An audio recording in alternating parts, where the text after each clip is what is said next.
Yes, well, the South China Morning Post have suggested that China and the UN are in a mutually convenient stalemate over the Xinjiang human rights report. The publication claims that it has obtained documents that strongly suggest the UN's report has been ready for publication for quite some time. Yeah, the UN's top human rights body has confirmed it would not publish the Xinjiang report before this month's Olympics, the opening ceremony of which is imminent. They say the investigation is ongoing. Yes, joining us now is Professor Steve Tsang, Director of the China Institute at SOAS University of London. Welcome to the show. He will be there in just a moment to give us some update on this. Well, thank you so much for joining us. I mean, what do you make of the delay of this report? Well, it is regrettable, but I don't think it's entirely surprising. The Chinese government does has a lot of clout, and it used every resources at its disposal to make sure that the party in Beijing, the Winter Games, the Olympics, will not be spoiled. What is potentially in this report that is trying to be hidden? Surely openness is a good point. I would imagine there's something within this report that some people in positions of power are potentially afraid of. Well, openness might be something that we like to think is normal and should be standard. Openness is something that the Chinese Communist Party does not do. Chinese Communist Party only tells you what they want you to hear. The issue really is in terms of why a major UN agency will defer to the Chinese government rather than make its own decision. But we're seeing that across a few UN agencies in the last few years, the Chinese government has been very successful in asserting influence over how some of the UN agencies operate. So is this potentially to do with how much money the Chinese Communist Party is giving the UN? We've seen with other organisations, the World Health Organization, for example, similar things taking place. Is this simply a problem that we're seeing now, that many parts of the UN are simply bought by the Chinese government?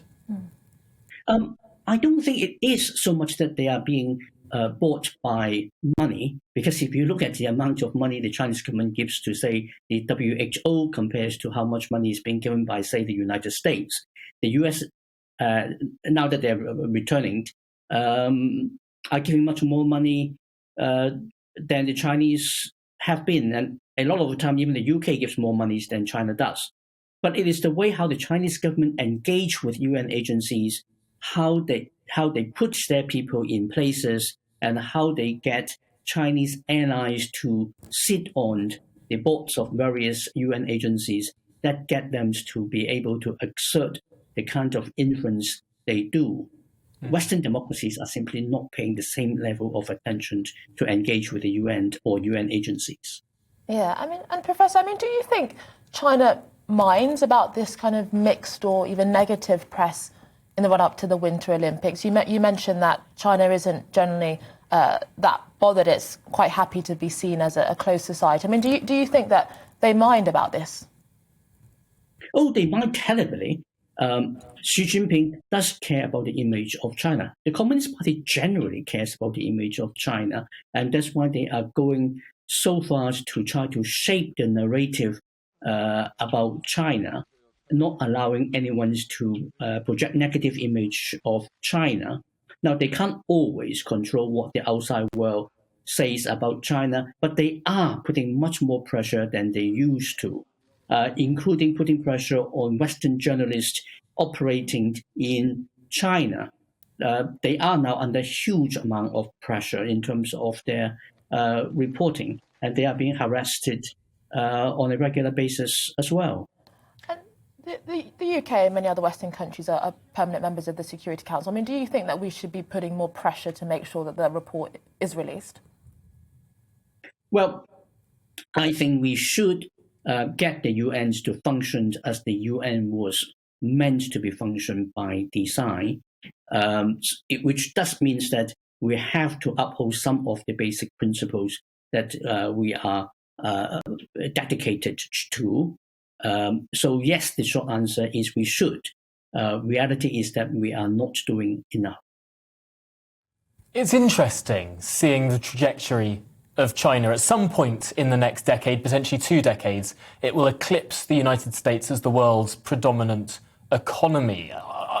Do you think the world is ready for the sort of economic centre of the world to swing somewhere other than an Anglospheric nation? We've been used to the last 200 years of either Britain or America being the predominant economic force in this world. And for the first time in over 2 centuries, it will no longer be one of those countries. It's going to be a very different world that we live in a not very long time at all. Well, you have made a very heroic assumptions that the Chinese economy will continue to grow at the rate that it has been growing in the last 20 or 40 years. If that trajectory holds, then your predictions will come true. But that assumption may not hold. The very high rate of growth, nearly 10% over the last 30, 40 years, was unprecedented in human history. China's already, in that sense, deliver an economic miracle. Whether that economic miracle can be sustained for another 20 years, I think is a very, very big question. If that doesn't happen, then this scenario will not necessarily happen. And let's also not forget that if we go all the way back to, say, about 1830, China accounted for something like over 1/3 of global output. It was in fact greater than Queen Victoria's England at the time. Very, very interesting, of course. From 1830 onwards, the genesis of the Industrial Revolution, of course, Britain grew much faster and China stagnated. But it's so interesting that, of course, the last 30 or 40 years in China, it's after they opened their markets, embraced capitalism, there's been that sort of miracle. I wonder if there are lessons there. But for now, Steve Tsang, thank you very much for joining us, Director, of course, of the China Institute at SOAS, University of London. Really interesting conversation there. It's important that we cover geopolitics on this programme. I think it is quite interesting that we often talk about or worry about the rise of China, but many of the things that Western countries could do in order to actually, for example, bring manufacturing here. We talked about energy and build up our own productivity. There seems to be quite a significant reluctance to do those things as well. So, but also, I think it is relatively inevitable that much more of our lives, much more of our economic lives in particular, will be moving east. And we need to prepare for a world. I don't think we're quite there. And I worry that the West might be in some sort of denial and potentially decline.